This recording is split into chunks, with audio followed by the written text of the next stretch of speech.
Mari membaca 10 menit menggunakan telinga. Selanjutnya, ide-ide bawaan.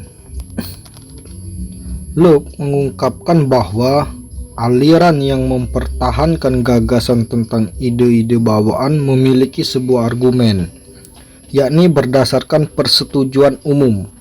Pokok pemikiran dari kaum rasionalis adalah untuk memastikan prinsip-prinsip seperti apakah ada, itu ada, dan ketidakmungkinan bagi sesuatu yang sama untuk mengada dan tidak mengada.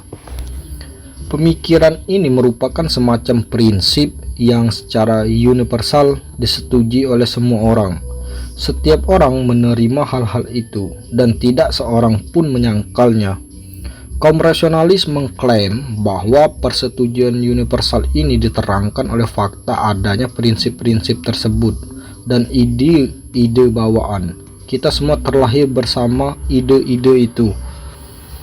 Tanggapan Locke terdiri dari dua bagian. Pertama, ia menegaskan bahwa persetujuan universal tidak dapat membuktikan bahwa ide-ide itu sebagai ide bawaan.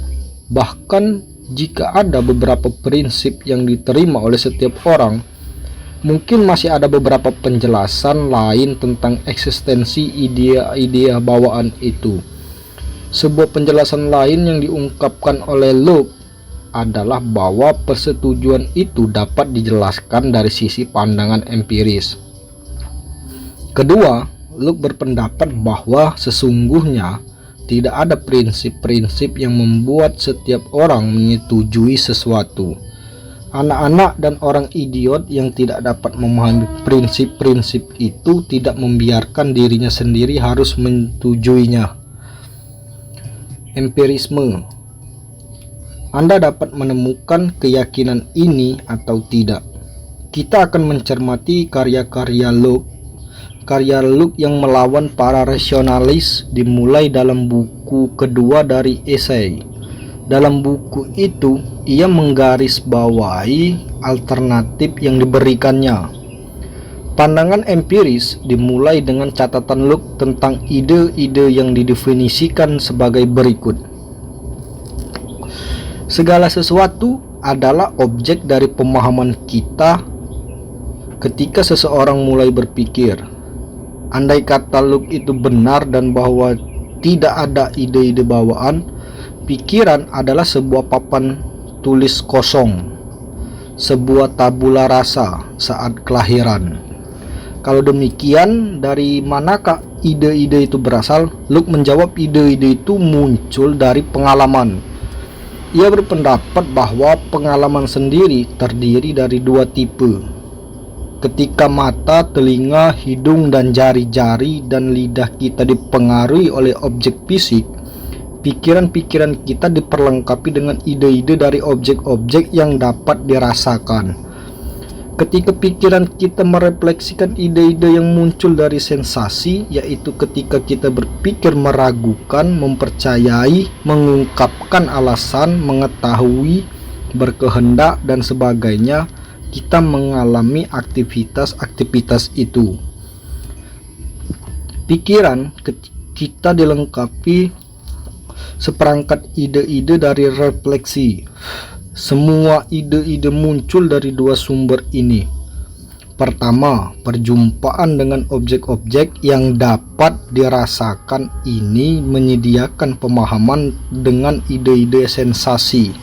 Kedua, sebuah pertimbangan atas operasional pikiran sendiri menyediakan pemahaman dengan ide-ide refleksi.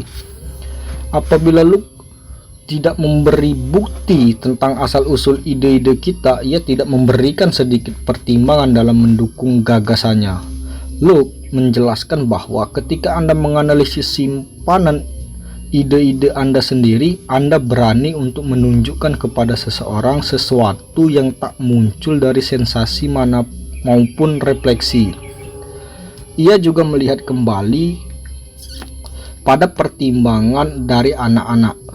Ia berpendapat bahwa sebuah langkah kumulatif di mana seorang anak belajar dari teori-teori empiris ternyata lebih baik daripada doktrin tentang ide-ide bawaan.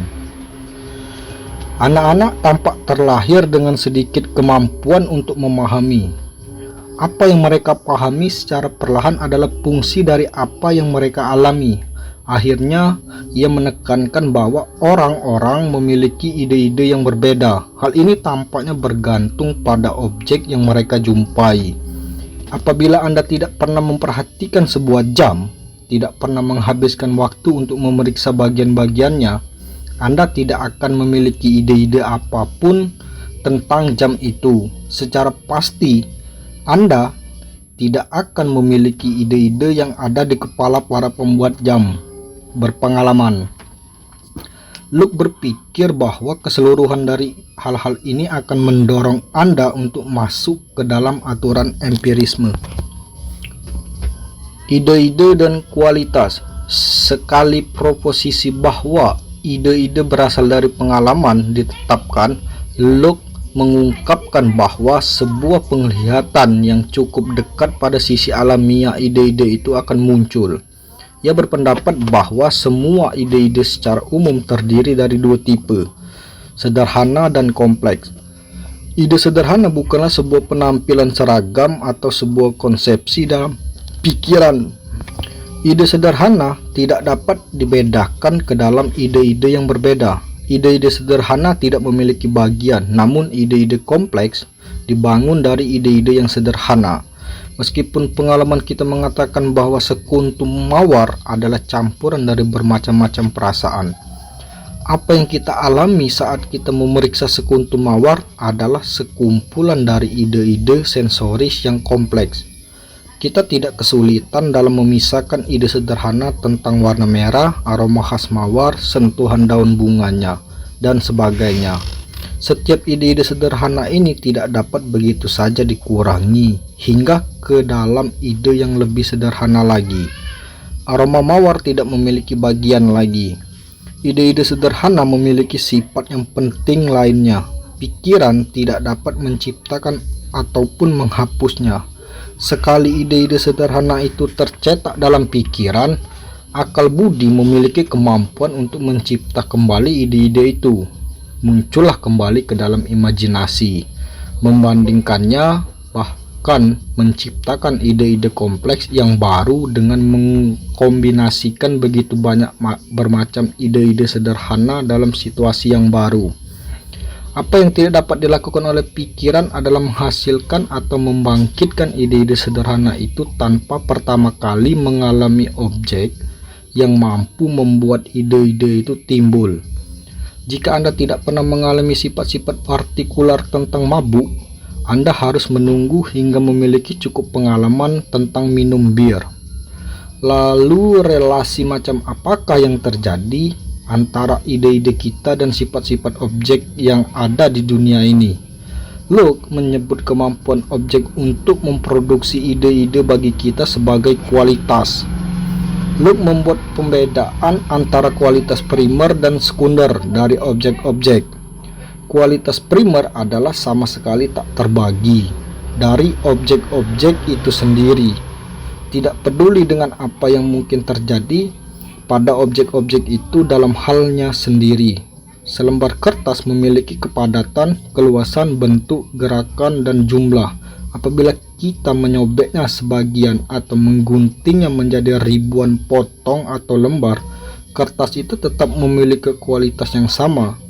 Maka ketika kita memiliki ide-ide dengan kualitas primer, ide-ide kita sungguh menyerupai sifat-sifat dari objek-objek yang kita alami. Kualitas sekunder bukanlah di dalam objek-objek itu sendiri, tetapi merupakan kemampuan dalam diri kita untuk memproduksi bermacam-macam sensasi melalui kualitas-kualitas primer mereka, seperti warna, suara, rasa, dan sebagainya. Dinding batu bata yang kita lihat dari jendela sungguh memiliki kualitas kepadatan. Namun warna yang tersembunyi tidak sungguh-sungguh terlihat dalam dinding warna, sebagaimana kualitas sekunder lainnya, tergantung pada indera sensorik kita. Lain halnya dengan kepadatan, buanglah semua perasaan tentang dunia dan kualitas sekunder lainnya akan hilang. Sementara sebagaimana Luke mengungkapkan, kualitas primer akan tetap ada.